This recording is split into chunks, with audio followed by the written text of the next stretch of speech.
Hello everyone, this is Ramesh Kumar and you're most welcome to my YouTube channel. So guys, today I have bring top 20 interview question asking that is asked in object-oriented programming language. Many companies like that Dell, TCS, Jacuz, Accenture, Cognizant and all service-based companies are asking this type of question. So let's see. Our first question is what is OOPS concept? So basically guys, OOPS refer to object oriented programming and it is the programming paradigm that is defined using object. Like that in OOPS we are dealing only object and an object is a real one entity that contains data and code.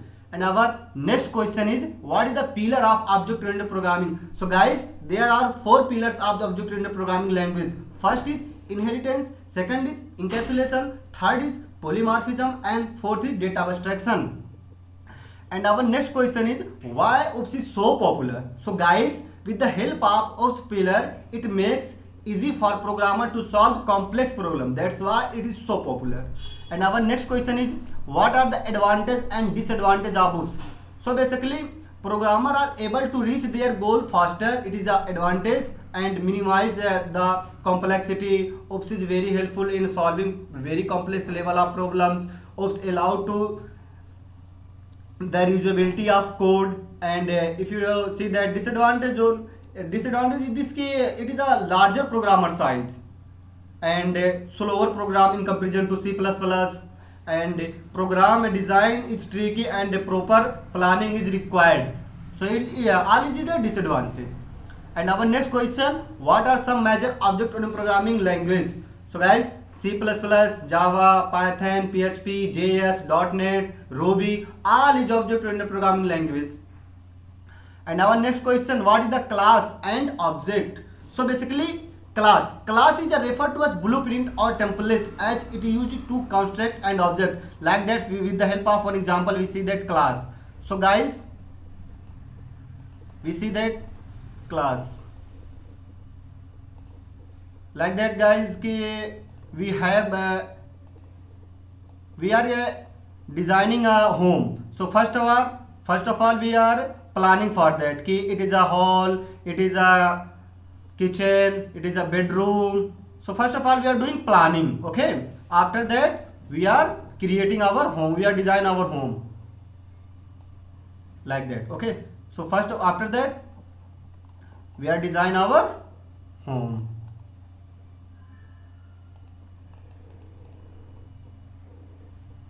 We are designing our home. It is our home. So basically plan is a blueprint and design of home it is the object. So it is a class and object. And our next question is what is object? So basically object refers to the instance of the class which contains the instance of the member and behavior defined in the class template. Like that you have a car. So basically car is a class and Audi and BMW it is a object. And our next question is what is the difference between procedural programming language and object oriented programming language? So guys, procedural programming language it is a based on function and it is not more secure because in this type of programming language we are using pointer and pointer is not secure. Data is visual in whole program, example C, Pascal, VB, etc. And if you see that object-oriented programming language, then it is a based on real world object. It is a very secure because in this we are not using pointer and data is hiding with the help of encapsulation. Example C++, Java, .NET, Python, that's all. Define method overloading and method overriding. It is a very important question. Every interviewer asking that type of question. What is a method overloading and what is a method overriding?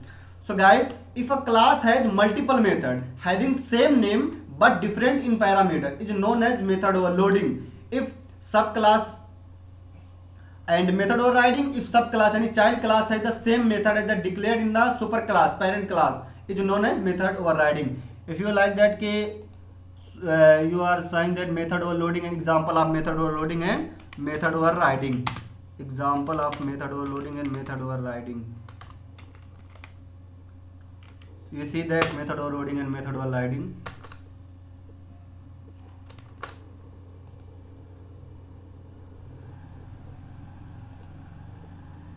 we see that example. Wait, because my net is going on slow. Listen, method overloading, like that you have a class adder and it is a two function, two method are containing add and end, and class test overloading, it is also containing that one method.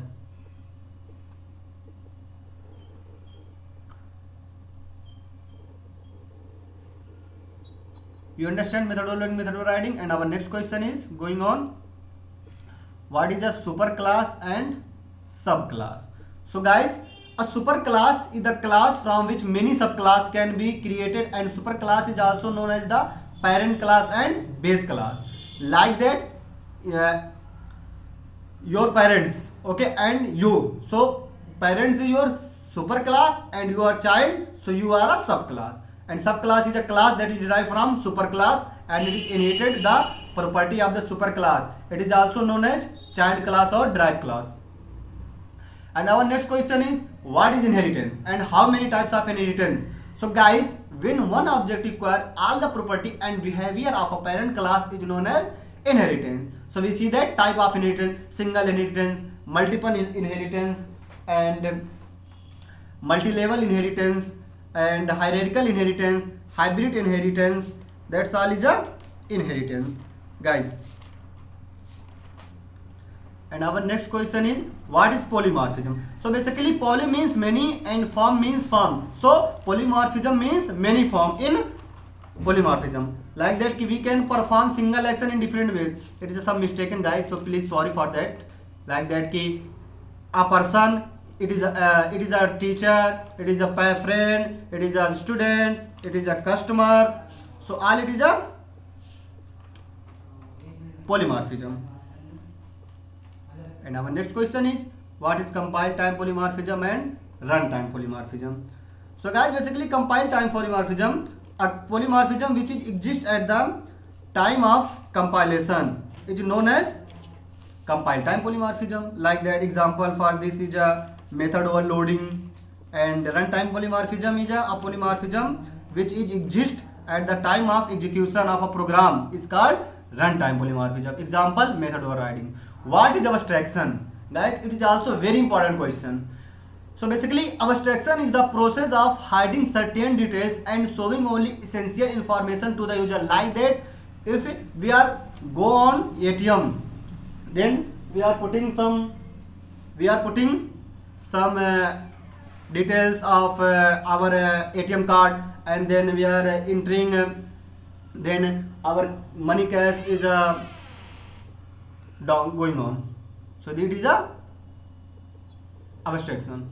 And next question is, what is encapsulation? So guys, encapsulation is the process of wrapping code and data together in a single unit. The data in a single class is hidden from other classes, so it is also known as data hiding. Like that ki you have a capsule, and in capsule many form, variable and methods. Okay, so it is a encapsulation. Our next question is, what is constructor and destructor? So basically constructor are especially method whose name is same name as a class name. It never return anything, and the constructor is a invoke implicitly. And what is destructor? So basically destructor also named as a class name, but it preceded by negation, tilde symbol. It is a remove and destroys the memory of the object which the constructor allocated during the creation. Like that, this constructor, first of all my class, and my object is equal to new my class. So it is a creation of object, and we are using destructor, so delete my object. So basically destructor is working for deleting our object. And our next question is type of constructor. So guys, we have a 5 type of constructor, like that: default constructor, parameterized constructor, copy constructor, instructor constructor, and private. So basically default constructor, a constructor does not have any parameter is called default constructor. And parameterized constructor, so guys, a constructor through which we can pass one or more parameter is called parameterized constructor. And copy constructor, like that, if we pass object reference to the constructor, it is called copy constructor. And like that, private constructor. So In Java, it is possible to write a constructor as a private, but according to the rule, we cannot access private member outside of the class. That's why in constructor we are not using private constructor. What is a method, guys? So basically, a method is a block of code which only runs when it is called. Methods are used to perform certain action, and they are also known as function. And next question is, what is a virtual function? So it is a present in parent class and overridden by subclass. These functions are used to achieve runtime polymorphism. And next question is, what is interface? It is also important question. Interface can have abstract method and variable. It cannot have method body, and other words we can say that it is the blueprint of class. So guys, a simple definition of interface is key. It is a containing only abstract method and nothing else. And what is a abstract class? So guys, a class which is declared as a abstract is known as abstract class. It contains abstract and non-abstract method. It is containing abstract as well as non-abstract method. And our last question is, what is inline function? So guys, an inline function is a technique used by the compiler and instructor to insert the complete body of the function where that function is used in the program source code. Guys, if you like my video, then please like, share and subscribe my YouTube channel. Also, thank you for watching this video. Thank you everyone.